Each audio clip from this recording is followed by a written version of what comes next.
Sim, vamos lá, vamos se apresentar. Bom, começar falando quem sou eu, né? Eu sou Henrique, sou psicólogo clínico, sou especialista clínico, trabalho como psicólogo clínico vai fazer 4 anos e tenho aí uma vasta experiência de atender mais de 500 humaninhos.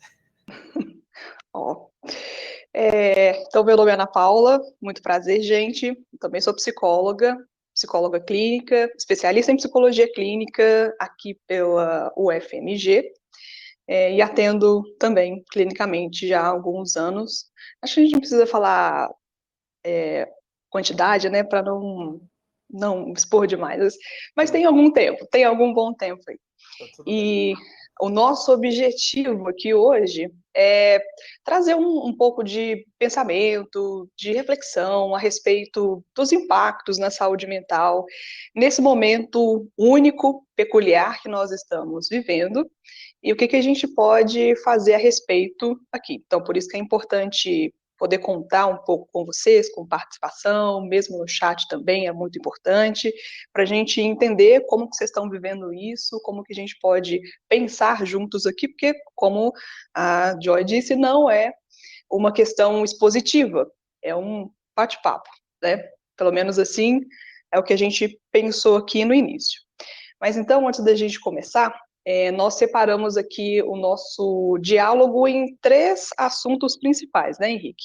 Sim. O primeiro, para a gente falar um pouquinho sobre o que é saúde mental, que às vezes é um pouco confuso de entender, quais que são esses possíveis impactos, influências, problemas causados pela pandemia, por essa crise toda que estamos vivendo, e o que a gente pode minimamente fazer a respeito. São assuntos um pouco mais paliativos, né? Cuidados mais paliativos, já que o todo mesmo a gente não consegue resolver.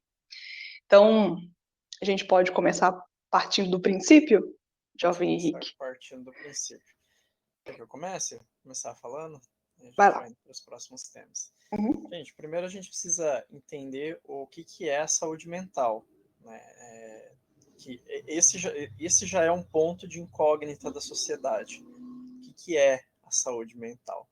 A gente precisa entender o que faz uma pessoa ter uma saúde mental boa e uma outra pessoa estar com dificuldades e não entender muito bem o que é isso. Que eu estava conversando com a Ana Paula, e que é muito comum, né, nos atendimentos e na questão de vida, é que achar que a saúde mental é quando as coisas estão tudo muito bem, quando as coisas estão maravilhosas, né? Aquele dia lindo, céu azul, a vida acontecendo, tudo fluindo, nada, nenhum pneu furou do carro, ninguém perdeu o Passarinhos ônibus, cantando. passarinhos cantando. E saúde mental não é sobre isso, né? A saúde mental é a capacidade da gente lidar com as emoções que acontecem durante o dia a dia. Então, nós vamos ter problemas durante o dia a dia. A gente vai ter um ônibus que a gente perde, a gente vai ter um trânsito inesperado, um acidente, alguma matéria que a gente esquece de entregar um trabalho. Nossa, não, isso não. Mas vai acontecer coisas em que vão provocar algo nas nossas emoções. E a capacidade, né, a forma da gente ter uma saúde mental está ligado ao lidar com essas emoções e, consequentemente, com os estímulos desse mundão lindo e maravilhoso. Então, esse já é o primeiro ponto em que a gente, né, precisa olhar, né, o que é essa saúde mental, como que eu estou lidando com essas emoções, como que a gente está reagindo a isso. Uhum. É, até lembrando aqui de uma das primeiras aulas na universidade, certamente você deve ter ouvido isso também, algo do tipo, né? Quando a gente pensa em saúde de forma global, normalmente a gente pensa em saúde como falta de doença ou ausência de doença.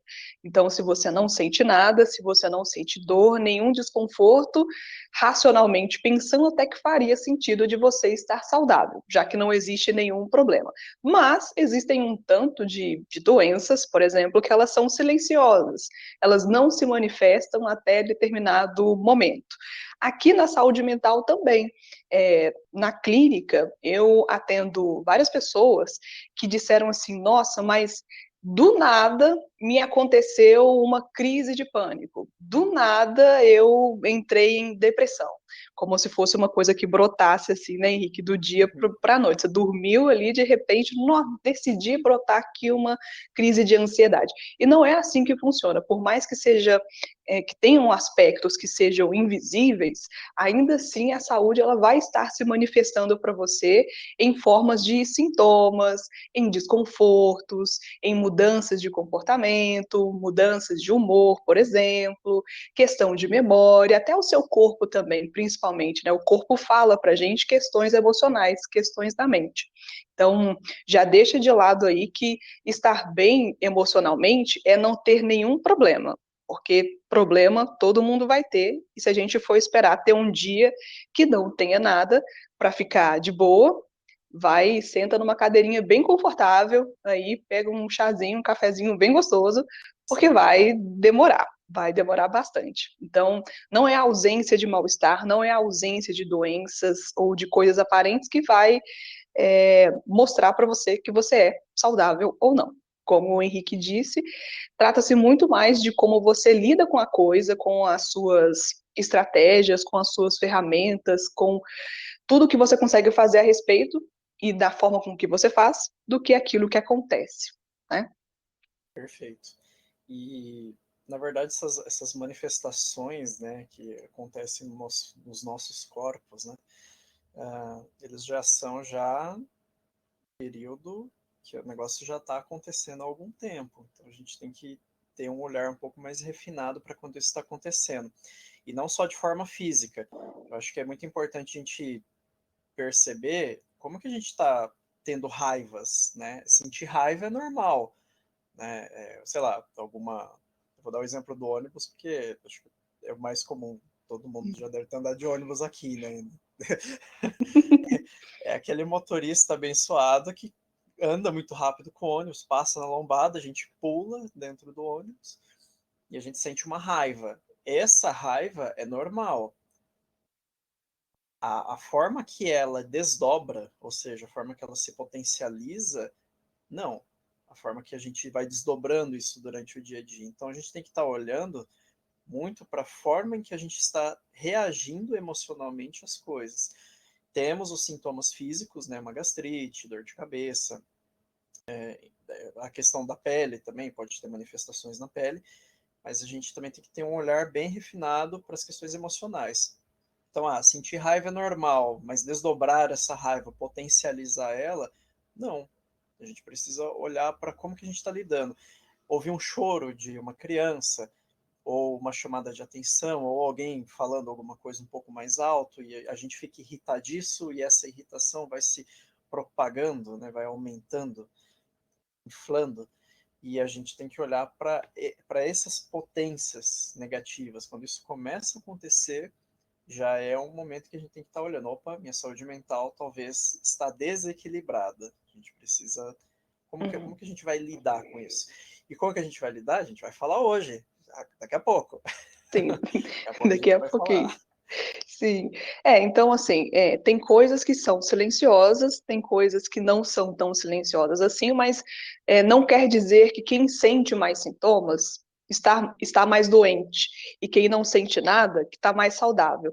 Por isso que é importante a gente investir um tanto, até pensando economicamente, eu aprendi na minha vida que cuidar, prevenir é melhor do que tratar. Isso é um conceito de saúde pública de qualquer lugar que se preze. Aqui no Brasil, infelizmente, a gente não tem muito essa dinâmica. Muito provavelmente vocês esperam alguma coisa acontecer, algo surgir, alguma coisa chamar atenção para depois investigar o que está acontecendo. Então, é importante ter esse senso, conhecer o próprio corpo, conhecer não o corpo físico, mas o corpo também de comportamentos, de estado de humor, disposição para as coisas. Se de repente você se sente um pouco mais introspectivo, introspectiva, se muda a sua forma de se relacionar com as coisas, se existe alguma falta de interesse, que antes era uma coisa que você super gostava e agora já não gosta mais, mudou alguma coisa ali, até mesmo na animação de sair da cama, que antes era muito X e agora é menos X. Então é importante ter essa noção de começar a olhar para a gente, não esteticamente falando, né? Começar a olhar para a gente como um organismo que está em funcionamento e que demanda cuidados. E cuidados não somente estéticos. O estético é aquilo que aparenta, né? Mas aquilo também que está lá escondidinho, é muito importante a gente avaliar e dar voz a isso. E prevenir, principalmente, né? Prevenir é bem mais rápido, mais fácil e mais barato de fazer acontecer. Sim. Eu acho que a gente pode entrar um pouquinho mais a fundo, né? Tem até um comentário aqui, né? A Fátima fez aqui, a exemplo do Covid, justamente, né? A gente tem que levar em consideração que a pandemia, né, surgiu, né? E afetou, né? Não só afetou, o afetar, na verdade, foi uma consequência do desdobramento dos acontecimentos de uma reformulação do modo de viver, né? A gente teve toda uma questão de mudança do modo de viver. E estamos tendo, né? Eu acho que é interessante a gente até criar um link, né, Ana, sobre. Não link virtual, tá, gente? Link do assunto aqui. Sobre a questão do que a gente acabou de falar da saúde mental, né? Entender o que é essa saúde, o que são essas manifestações da não saúde mental, entender que os problemas, né? Aquilo que a gente já falou, os problemas não são sinais os problemas que acontecem ao nosso redor, não é isso que nos causa essencialmente, né, uma não saúde mental, estimulam isso. Mas a gente precisa entender como que o Covid, ou seja, a pandemia, a mudança estrutural, né, nossa, enquanto humanos, o que isso causou e o que estimulou negativamente na nossa saúde mental. E se vocês quiserem colocar aqui nos comentários, né, no chat aqui, o que cada um sentiu, acho que é bem legal para a gente ir complementando. E até ouvindo você falar aqui, eu estou pensando, né? Também me colocando aqui como uma sujeita de experimentação, pensando no que aconteceu comigo nesses últimos anos, no último ano para cá, até uma conversa de bastidores, né, a gente falando hoje mais cedo, eu comentei que eu nem lembro direito, né, quais eram os meus problemas antes da pandemia começar. Parece que foi uma outra era, uma outra pessoa, né? E falando sobre esses impactos, os problemas, as circunstâncias, também é interessante a gente fazer uma análise, Henrique, não sei se você concorda, com que população que é essa? Quais que são as pessoas, né? Quem somos nós, essa população pós-moderna? Certamente, se fosse acontecer uma situação como essa, 100 anos atrás, muito provavelmente os impactos seriam muito diferentes, porque as exposições também, a vivência em sociedade eram muito diferentes. Então é importante a gente dar uma olhadinha um pouco mais pro macro, para entender também o tanto que isso impacta em cada um de nós individualmente. É claro que cada um de nós, na sua individualidade, sofre coisas diferentes. Mas, como um todo, a gente percebe que alguns fatores se repetem. A gente vai logo mais falar um pouquinho sobre isso. Mas o que é essa sociedade moderna que nós temos hoje? Eu não sei aqui quais são as idades do pessoal que está conversando com a gente aqui, mas nessa atualidade, nós vivemos uma atualidade da coisa instantânea, que é muito rápido. Você pede no aplicativo, você dá um clique, a coisa chega, então fica muito acessível. Tem muita liberdade. Os padrões anteriores, que eram padrões um pouco mais até moralistas, religiosos, hoje em dia eles não fazem tanto sentido. Então a liberdade, ela faz muito parte do nosso existir, muito parte do nosso contexto social normalmente. Até a questão do consumo também. O consumo ele é muito mais rápido, ele é muito mais fácil. Então, se eu quero ir a um show, se eu quero ir na praça, tomar um sorvete, se eu quero ir no bar e tomar uma cerveja com um fulano de tal, eu podia ir. E agora, nós estamos vivendo o extremo oposto, que é o não poder ou o não dever. Eu não posso ir a um bar tomar uma cerveja com o meu grupo de amigos. Pelo menos não deveria, né? Seguindo as orientações. Eu não posso planejar uma viagem com os meus amigos e ficar uma semana nem na cachoeira com eles ou na praia.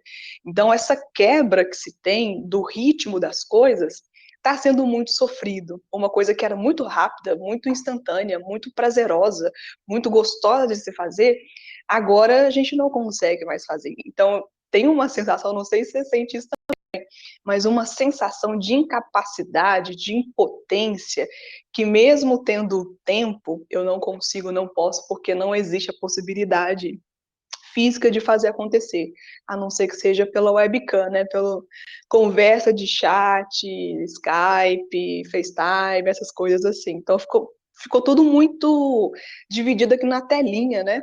Tudo muito segregado em uma tela, em uma iluminação, em um microfone bom, assim, ou não, nos cachorros, gatinhos fazendo barulho, mas tudo muito estético naquilo que a tela pode mostrar pra gente, né?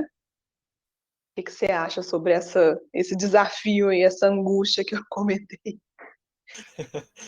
Que difícil, né? Dá até um aperto no coração. Nossa, vou até tomar um chá aqui. Sim, isso daí foi o mais impactante, né? E até hoje é isso, né? Uhum. Carolina concordou. Estamos chorrindo. Uma lágrima aqui Uma escorrendo. lágrima, chorrindos, mas sobreviventes. Sim. Eu acho que foi interessante você ter falado isso, Ana, que foi muito no ponto da mudança dos hábitos, né? Da Uhum. mudança da forma de fazer as coisas, da mudança de. Foi uma mudança muito forte para todas as gerações, inclusive para aquelas gerações que achavam que eram desse mecanismo. Né? Uhum. E, particularmente eu sempre usei, antes da pandemia, eu já atendia aqui na telinha do notebook. Muitos amiguinhos meus, colegas de trabalho, outros psicólogos, era só presencial, gente. Uhum. Mas aí, quando veio a pandemia, se adapta, não vai poder mais ser presencial. Para mim foi tranquilo, mas até para mim, que tinha experiência, que muito tranquilo de atender, passava 3 dias na semana atendendo pelo computador já, foi uma mudança muito forte dos meus hábitos. E aí que está o ponto em que abala. Lembra que lá no começo aqui da nossa apresentação aqui, eu citei sobre o ônibus, motorista, abençoado, passa no buraco, passa na lombada, pula, a gente fica com raiva. Isso é uma mudança da nossa estrutura emocional. A gente tem ali um estímulo que nos afeta e a gente precisa lidar com esse estímulo que não é esperado. A pandemia, ela surgiu, aconteceu e veio toda uma mudança em efeito cascata, né? E a gente está lidando com isso até hoje. Acredito que hoje bem melhor, mas ainda assim a Uhum. gente está lidando. E quando a gente fala sobre essas mudanças dessa estrutura de hábitos, a gente está falando de sair da zona de conforto, né? Não como motivação, tá? Mas como realmente ter que sair, ter que fazer coisas, né? Que durante a pandemia a gente precisa fazer. E isso cria novas funções cognitivas. A gente precisa, estou falando com a minha linguagem aqui, né? Cria-se novas funções cognitivas e isso exige um esforço mental. Então, gente, quando a gente pensa na pandemia, né, eu não vou romantizar, eu nem devo, seria uma irresponsabilidade falar que a pandemia trouxe algo bom, porque a pandemia não trouxe nada de bom, tá, gente? A pandemia é uma doença e ela faz mal e ela mata pessoas. Né? O que a gente fez e estamos fazendo é reestruturando os nossos hábitos, ou seja, entendendo as nossas emoções diante de uma mudança de hábito do dia a dia, hora que dorme, hora que acorda, o que faz, o que sente, o que vê, né, os estímulos, todos os estímulos, que hoje são virtuais, né? A gente está aqui usando a tecnologia virtual e estamos tendo estímulos auditivos e visuais para ouvir aqui o ser abençoado do Henrique falando e a Ana falando. Aí quando você fala sobre essa questão de adaptação, né, é até curioso também observar o tanto que falar de rotina, as pessoas normalmente falam assim, nossa, mas eu detesto rotina, aquela coisa maçante, tudo a mesma coisa, mas rotina é muito saudável para nós, seres humanos, porque rotina é aquela coisa que você não precisa ficar pensando, ai, amanhã eu tenho que fazer o quê? E aí, quando surge esse momento que abala tudo aquilo que para a gente era normal, era comum, corriqueiro fazer, a gente tem que obrigatoriamente fazer uma mudança, porque não tem outra coisa a ser feita. Você é obrigado a fazer aquela mudança. E aí é uma nova readaptação, são outros conceitos, outras tecnologias. Quem trabalhava fora e pôde começar a trabalhar em casa ter que aprimorar a questão da internet, a internet não é muito boa, tem que melhorar, aí o meu celular tem a câmera X, porque não é boa o suficiente, tem que trocar, aí o meu microfone, tá me ouvindo, gente? Tá focando aqui? Então, são outras preocupações, outras adaptações que aconteceu, assim, uma mudança super do nada, né? Do nada, assim, com muitas aspas, né? Mas não era previsto que isso acontecesse, a rotina, ela se quebra, completamente. Então, a rotina de encontrar colegas finais de semana, ir na festa de família, ir na festa de final de ano, sabe assim, não existe mais. Ou pelo menos não deveria novamente, né? Mas com certas restrições, a gente está começando a viver agora uma. Não começando, a gente está vivendo uma nova rotina. Quando voltar ao mundo mais normal, mais comum, ainda assim vai ser um outro processo, uma readaptação. Então, o tanto que é cansativo ter que lidar com esse processo de reestruturação de rotinas. Agora, ok, agora eu já sei que segunda-feira eu tenho que fazer aquilo, domingo eu tenho que arrumar a casa, eu tenho que aspirar o carpete, eu tenho que dar comida para o gato e tudo mais. Quando isso acabar, eu não sei, muito provavelmente domingo eu já vou estar fora de casa porque eu quero tomar banho de sol, eu quero tomar um açaí na praça e tudo mais. Então, o tanto que é curioso essa questão da rotina, que sempre foi algo mal visto, detesto rotina, não funciona para mim, não é legal, e o tanto que aqui faz mais sentido, porque a rotina deixa a gente mais livre para pensar em outras coisas do que detalhes do dia a dia, do que é que a gente tem que fazer, quem que tem que visitar, quem que tem que ligar e tudo mais. Então, readaptação acho que é uma das palavras muito mais potentes, né? Readaptar, aprender e tudo mais. O pessoal tá falando aqui do açaí, né? Açaí é bom, gente. Açaí Nossa, é bem bom. você falou tão bonito que me deu até vontade de lavar o banheiro agora. Uai, a gente pode fazer isso também, uma live, eu tô lavando o banheiro. Modernidade traz isso. Muito bem. É, acho que ainda falando sobre, né, mais consequências causadas, né, que é a pandemia, né, a quarentena, né, no caso, pandemia, É, quarentena, novos hábitos, né. A gente tem que falar muito sobre o aumento de casos de ansiedade, crises de ansiedade e pânico também, e depressão. Acho que tem outros, mas olhando os principais, a gente precisa falar disso. Não precisem se expor nos comentários sobre isso, por favor. Tá? A hum, gente não precisa se expor. Se quiser relatar, tudo bem, fiquem à vontade, mas a gente sabe que o número de casos de ansiedade, crise de pânico, depressão aumentaram muito. E a gente trabalha com isso, né, Ana, sim. diariamente, e é muito visível.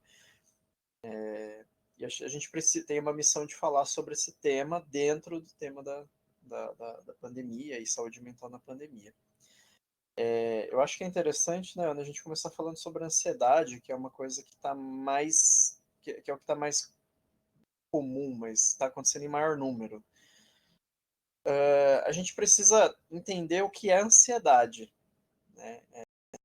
A ansiedade é uma reação química, né, neuroquímica e física, fisiológica do corpo, diante de alguma situação de medo, né, onde o corpo reage, ou de algum estímulo, trauma, enfim, tem N explicações científicas para o que é a ansiedade, mas a gente precisa entender como que ela se manifesta em nós.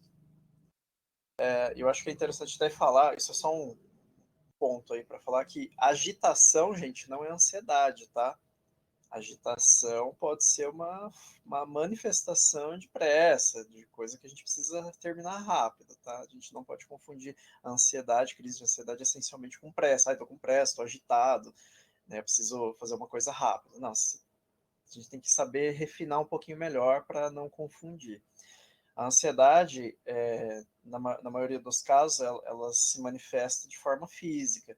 Então a gente fica com uma sede, palpitação do coração, sensação de palpitação, respiração fica pesada, uma respiração torácica, uma falta de ar, uma sensação ruim, às vezes sudorese, né, um suor excessivo,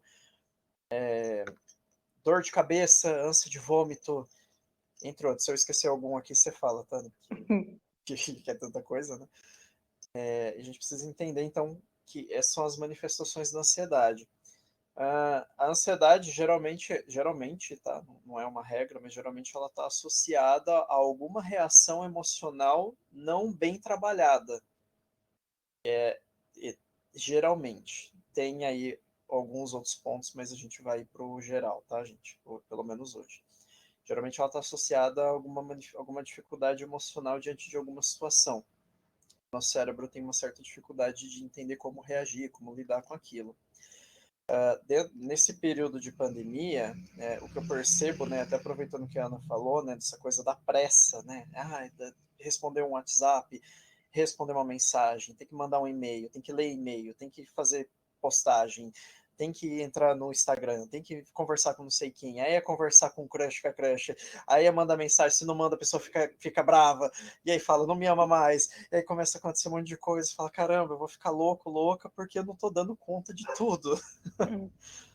E aí isso pode provocar uma ansiedade e a gente precisa lidar com esses limites. A gente já vai falar sobre esses, entre aspas, limites, né, e como lidar com isso, mas é importante, primeiro, a gente ter um olhar para essa ansiedade, tá? Se vocês estão tendo reações físicas, né, reações que estão se manifestando de alguma forma física, esqueci de falar uma, né, a gastrite, né, dor no estômago, acho que é importante ter um olhar, opa, estou tendo aqui uma reação que eu preciso cuidar dela. Isso é importantíssimo. É como se vocês tivessem uma dor, que na verdade a ansiedade causa dor física, então é uma dor real, vem do psicológico. Mas é como uma dor de cabeça. Opa, peraí, tô com dor de cabeça. Preciso me medicar, preciso tomar água, preciso respirar, preciso criar uma maneira de que essa dor de cabeça em algum momento passe. A ansiedade, por mais que ela ataque de forma acelerada, né, dá um peso, também a gente precisa trabalhar em cima dela para como lidar com ela. Então a gente precisa, a primeira coisa é parar o que está fazendo, todas as atividades, e focar na nossa reação em relação ao que a gente está sentindo de efeito físico. Esse é o primeiro ponto. Você quer complementar alguma coisa? Não esqueci de falar alguma coisa? Sim, acho que partindo para um ponto mais da existência humana, gente, ansiedade, sentir ansiedade, ter uma crise, uma síndrome, um transtorno, são duas coisas diferentes. Sentir ansiedade é do ser humano. A gente vai sentir ansiedade frente a uma situação estressora, e isso é até saudável, porque você precisa de perceber que existe alguma coisa ali que pode ser um risco, você precisa de tomar cuidado, você precisa se preparar melhor, você precisa de alguma coisa. Então, estar ansioso não significa que você está doente. Ansiedade é um sintoma. Crise de ansiedade é um quadro. Transtorno de ansiedade é um diagnóstico. Então, é importante ter uma noção de diferenciação das coisas, porque também a gente joga no Google qualquer coisa ali, né? Estou sentindo ansiedade. Pronto, já vem um fechamento diagnóstico ali, já acha que você está precisando de um psiquiatra ou alguma coisa assim. Então, muita calma com isso. Viver a ansiedade depende também de cada pessoa. Não significa que eu vivi uma ansiedade X, que Henrique vai viver a mesma, que a Joy vai viver a mesma, que não é assim que funciona. Cada um tem a sua subjetividade, que é importante ser respeitada. A grande questão aqui são os extremos, né? Essa ansiedade, ela persiste, ela recorre durante muitos dias na semana. Como que você lida com ela? Você consegue diminuir? Tem alguma coisa que você possa fazer? principalmente a questão do autocuidado, de você fazer terapia, de você fazer algum processo introspectivo, autocuidado, ou algo do tipo. Então, novamente, muito cuidado para não generalizar os sintomas, generalizar as coisas, porque estar angustiado não é ser ansioso ou ansiosa, estar com pressa ou afim que alguma coisa aconteça. Também não significa que você tem um transtorno de ansiedade generalizada ou algo do tipo, que me acontece muito de pessoas me mandarem mensagens perguntando: é porque eu tenho transtorno de ansiedade generalizada? Depois eu vou pesquisar com a pessoa de onde vem isso, e falo assim, não, porque eu pesquisei ali, porque minha mãe tem, e aí eu estou sentindo a mesma coisa, então automaticamente já estou aqui me diagnosticando. Não é assim que funciona.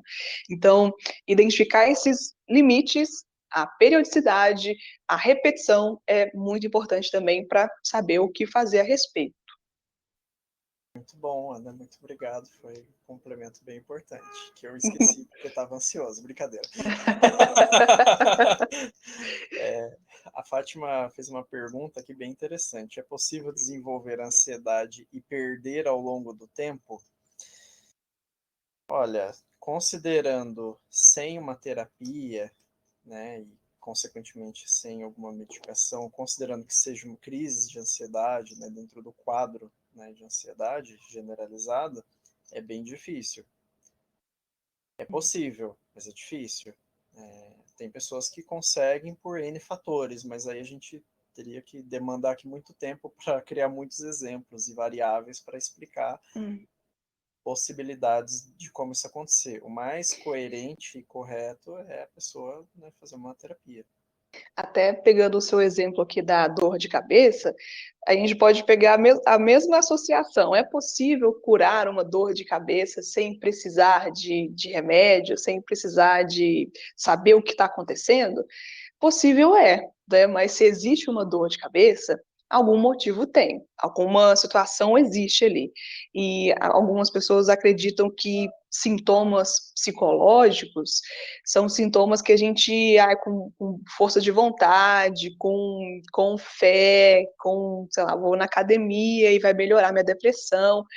Não é isso. Existe um desbalanceamento químico, existe uma interferência neurológica que propicia aquele aparecimento daquele quadro. Então, nem sempre é eu vou me esforçar, eu vou vibrar positivo, aí eu vou alguma coisa do tipo que vai melhorar, porque o seu corpo ele não vai respeitar aquilo que você está querendo só porque você quer, né? Existe ali alguma coisa que está desbalanceado, que você pode vibrar o mais positivo possível, você pode ser a pessoa mais feliz possível, pode meditar, fazer suas orações, que ainda assim é um fator além. Então, se você quebra uma perna, por exemplo, você não vai ali sentar e esperar, nossa, vou esperar que ela se resolva aqui por si só porque eu quero.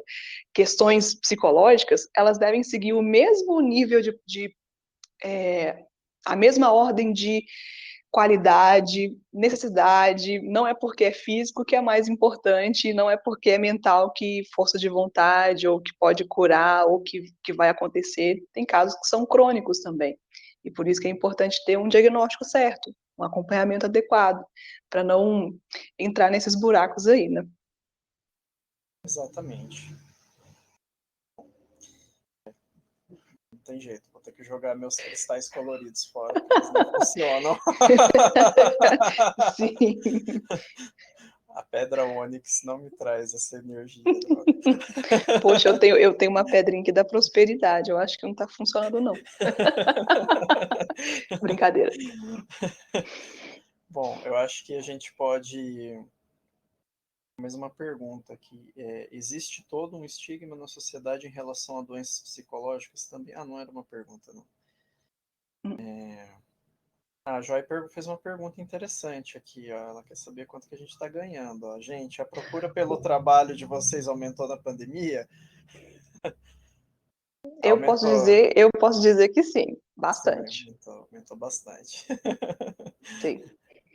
Eu fico um pouco triste de saber que aumentou por uma situação como essa, né? Agora, a saúde mental, ela está tomando uma mídia, né? Ela virou mais chique, assim, né? Falar de saúde mental, falar de bem-estar, agora tá na moda. Eu espero que isso continue depois que esse pandemônio se encerrar, né? Mas esse fenômeno tem acontecido. Mais Sim, pessoas curiosas e interessadas em fazer terapia. sim, e necessitadas também, né? Uhum, sim. Bom, gente, eu acho que a gente pode entrar no ponto agora sobre como que a gente cuida, né? Quais são os cuidados que eu e a Ana a gente, né, discutiu aqui uma formação de pontos em que a gente percebe que é o mais comum entre as pessoas que a gente conhece, atende, teve processo de mudança e alguns métodos, não é métodos, mas alguns direcionamentos que a gente pode dar para vocês para como lidar um pouco melhor, ou talvez até bem melhor, nesse momento de quarentena e pandemia, para trabalhar um pouco mais as nossas questões emocionais, né, da saúde mental. E a gente preparou alguns pontos, e eu gostaria de começar falando sobre a desconexão das redes sociais. Tudo bem, meio incongruente, porque a gente está usando uma aqui, né? Mas é importantíssimo, gente, a gente perceber que nós temos o domínio do uso das ferramentas que a gente usa no dia a dia. Então, temos aqui o celular, notebook, videogame, enfim, as tecnologias que criam uma interatividade com os nossos olhos e nossas percepções auditivas, né? Principalmente auditivo e visual. A gente precisa entender que nós é que controlamos isso. Por muitas vezes a gente não percebe isso. A gente meio que parece que entra no automático. Eu não gosto muito de usar essa palavra, mas eu vou usar ela. A gente parece que entra no automático como se a gente não tivesse a capacidade e a oportunidade de falar assim, não, pera, eu tô aqui cansado, tem 10 mensagens para responder no WhatsApp, nas caixinhas de diálogo, sei lá, seja onde for, mas eu preciso respirar por pelo menos um minuto, eu preciso me conectar comigo mesmo, comigo mesma, um minuto. Pega o celular, virou de ponta cabeça, põe na mesa, respira, né? Sente mais os que vocês estão vivendo, sente mais o que você está vivendo, sente mais como está fluindo esse viver. É um minuto. Começa-se com um minuto, tá? Vai fazer isso que uma, talvez duas, três, cinco vezes no dia, não sei quantas vezes você conseguir e sentir mais a conexão com você mesmo. Mas a gente precisa entender que o uso dessas ferramentas, eles acabam interferindo na nossa dinâmica do dia a dia. Inclusive os pixels atrapalham em alguns pontos que a gente já vai falar. Mas é importante que vocês trabalhem esse ponto do uso de tecnologia, sabe? Porque não é por conta da tecnologia em si, não é uma questão de quantas horas eu vou ficar sem mexer no celular, não é isso.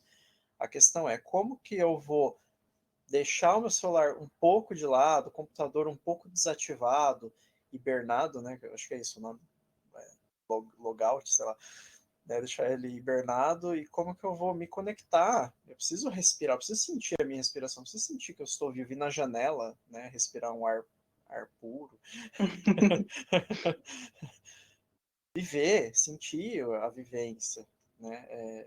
E isso por conta da quarentena, né? Consequente da pandemia, as pessoas estão muito reféns, né, do uso da tecnologia. Então, é uma dica muito importante, que é o que a gente mais vê é as pessoas com dificuldade de autonomia. E quando a gente fala autonomia, a gente não está falando só do pensamento, a gente está falando da ação. Então, trabalhar essa ação é você ter a ação de pegar, né, o dispositivo eletrônico e desligar ele um pouco, ou hibernar ele um pouco, para que vocês Uhum. possam ter uma conexão um pouco melhor com vocês. Esse é um ponto que eu ia até tocar nele aqui agora. Eu falei mais cedo fazendo uma análise superficial sobre a sociedade pós-moderna, a questão do estético, do consumo e tudo mais. Então, a gente estava muito acostumado, não sei se vocês vão se identificar com isso, mas nós vivíamos um conceito de existência que era muito acostumado a viver para o externo, a se relacionar com o outro, a trabalhar fora de casa, a fazer coisas fora de casa. Então, agora, nós estamos sendo obrigados a viver um pouco mais da interioridade, na introspectividade. Então, esse contato que o Henrique propõe aqui de sair um pouquinho dessa fuga, né, desse escape de ir lá nas redes sociais e investigar as coisas e de se distrair com o meme e procurar por fofoca e tudo mais, é um ótimo escape para a gente lidar com o desconforto que é estarmos em casa, ou estarmos isolados, ou estarmos conosco, o que para o ser humano sempre foi desafiador, estar com a gente mesmo. Então aproveita, se for possível, dentro da sua realidade, como for possível, criar algumas estratégias para você lidar com essa rotina sozinho, sozinha, ou com pessoas mais reduzidas, para criar que aquele ambiente seja um pouco mais prazeroso, mais descontraído, mais, sei lá, talvez legal. Então, usar a criatividade para melhorar um pouco o ambiente, sei lá, ouvir música, se distrair um pouco, descobrir séries novas, leituras, atividade física dentro de casa, eu sei que é difícil, mas estimular o seu corpo de diversas formas, talvez possa ser uma ferramenta muito boa. Vocês que estão aqui, estudantes, interessados em estudos, estudar já por si só é uma coisa estressante, é desgastante e demanda energia. Então, dá uma quebra, sabe, quando o computador ele dá uma pane, dá a telinha azul, você precisa de reiniciar, dá uma quebra nessa rotina de trabalho, estudos e notícias ruins, e medo da família, medo da política, medo de um tanto de coisa, e se conecta com algo que seja prazeroso, mesmo estando dentro de casa, mesmo estando dentro de casa há mais de um ano, para tentar mudar um pouquinho. E não é porque hoje você descobriu que a playlist X é gostosinha que você vai ficar com ela, porque daqui a pouco ela pode deixar de ser gostosinha. Então, por isso que a criatividade é muito interessante, é um fator primordial para a gente ir descobrindo coisas novas. Meus pacientes, eu não sei você, Henrique, mas os meus pacientes estão descobrindo cada coisa, fazendo crochê, pintura, fazendo aula de música, o que tiver dentro do seu alcance, o que for possível fazer, o que fizer sentido para você, faça, invista. A gente não sabe quando que vai terminar isso, então não custa nada a gente fazer alguma coisa para a gente mesmo, que faça sentido, que dê aquele respiro assim, ai, fiz alguma coisa por mim, né? Fora a terapia também, que a psicoterapia é muito importante para quem sente necessidade, para quem percebe que faz sentido e quem pode também, né? Dentro da sociedade um tanto desigual que nós temos, né? Dentro das possibilidades, o que for possível, o que tiver dentro do alcance, topa, vai lá e depois você vê. Se não for bom, você passa para outro. Se for, faz todo sentido mesmo manter. Bacana. O que você falou é adquirir hobbies, né? Isso, é De isso, essa hobbies. palavra. É a busca dos hobbies. Isso. Só complementando, na verdade não é nem complementando, é só falando uma coisa importante para o pessoal, que assim, terapia já passou aquela época em que foi um investimento elitizado. Hoje a gente tem psicólogos que cobram preços sociais. É uma questão de busca, tá, gente? Assim, tipo de Uhum. indicação e tal. Eu mesmo conheço psicólogos que fazem preço social. Hoje eu faço para um ou outro horário, quando tem disponível, eu faço também. Mas é interessante que é acessível, a terapia hoje é acessível. E é muito bom, que realmente traz um encontro, né, com as Uhum. nossas questões, né? Sim. Bom, gente, só para dar uma palavra importante, e a Ana, a gente nós vamos ter que encerrar às 19 em ponto. Nós vamos atender nossos respectivos pacientes. Mas até lá a gente tem mais algumas coisas a falar. Eu quero, continuando, né, falar só sobre esse último ponto, que eu acho que inclusive, acho que o último ponto que a gente até conversou, né? E aí depois a gente vai fazer despedida de vocês. O importante, preparação de sono. Eita, isso tá difícil, né? Tá todo mundo com dificuldade. O que é a tal dessa preparação de sono? Gente, preparação de sono é a forma em que a gente se desconecta das coisas para preparar a forma de dormir.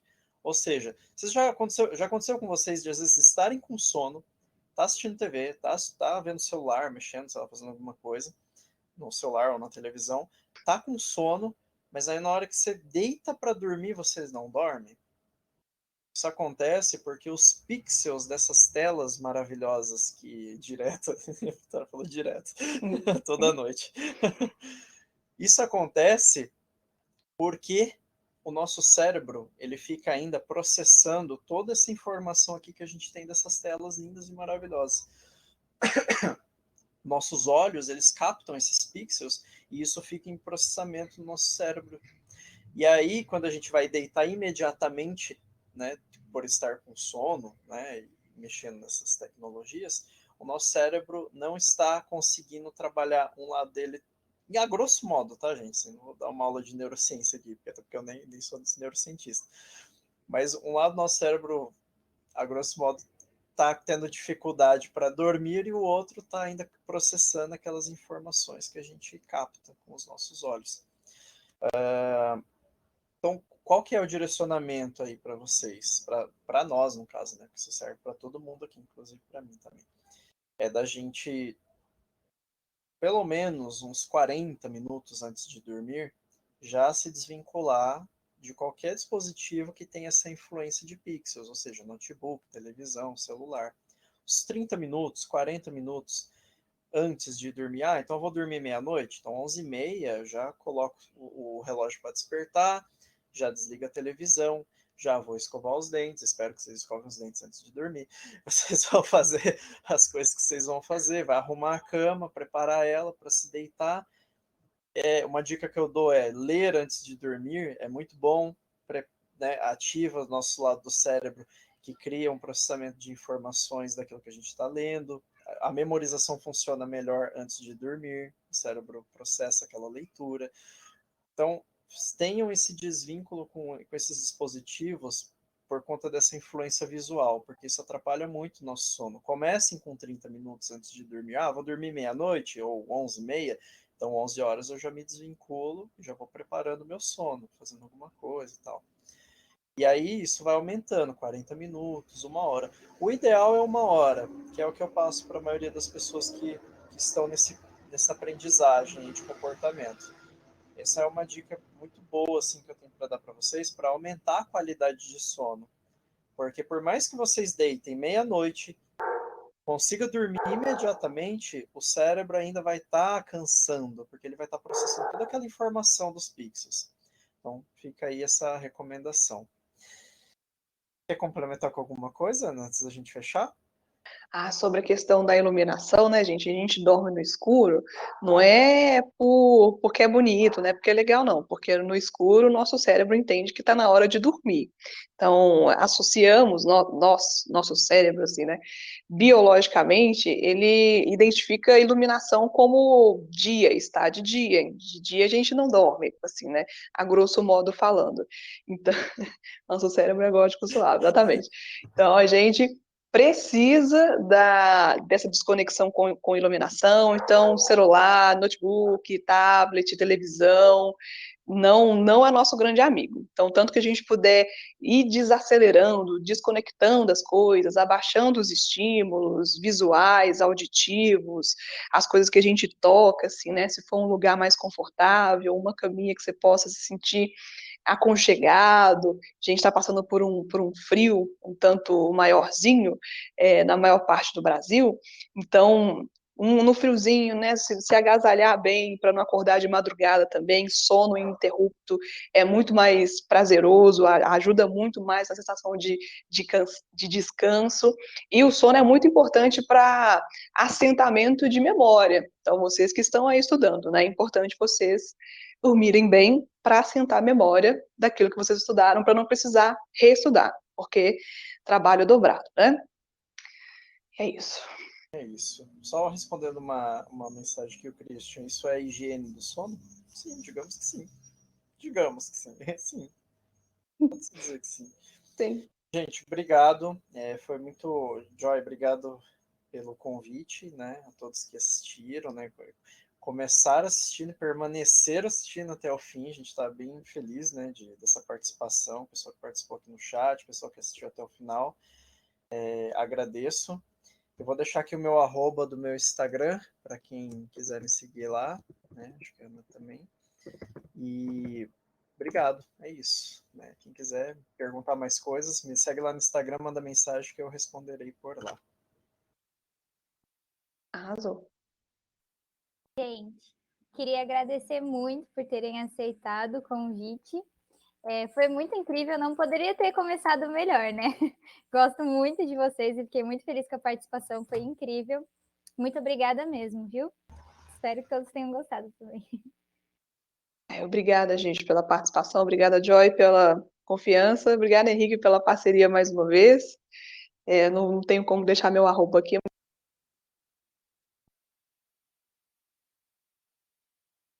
Eita, que a Ana acho deu que uma travadinha. deu uma travada, travou. Voltou, Deu? Deu. Voltei. Voltou. Ai, tá vendo? A internet me enchendo o saco ali. Eu sou cringe, não sei mexer nessas coisas.